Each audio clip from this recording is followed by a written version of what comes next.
This is the VOA Special English Economics Report. The United States Postal Service has reported a loss of over $5 billion from April to June. The Postal Service says it expects to report a loss of $15 billion for the 12-month period ending in September. And it has warned of even bigger losses if Congress does not let mail service change the way it does business. The United States Postal Service, or USPS, has a history as long as the nation's own. Benjamin Franklin was appointed the first Postmaster General, or head of the Postal Service, in 1775. But the Postal Service says its income has not kept up with growing costs. For example, profitable first-class mail is decreasing. The service says most of its recent losses resulted from making payments to its health care program for retirees. About $1 billion of the loss was for payments to injured workers. The news from April to June was not all bad.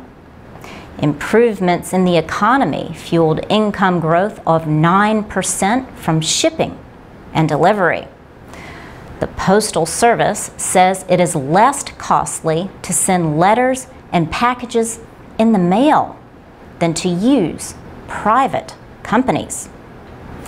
The USPS says it has cut operating costs by a total of $14 billion in the past 5 years.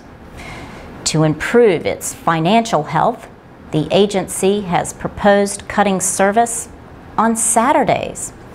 It wants Congress to cancel a requirement that the Postal Service make payments to its health care program for retired workers.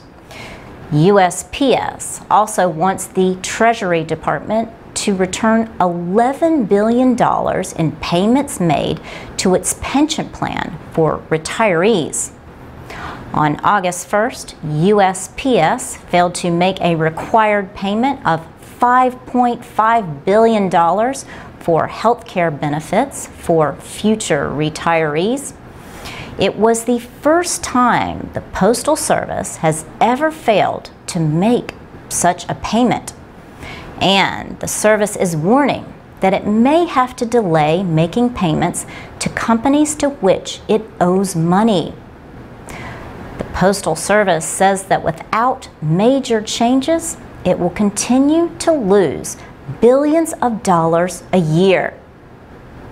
The Washington Post newspaper reported that Postmaster General Patrick Donahoe told reporters, "Congress needs to act responsibly." In his words, this is no way to run any kind of business.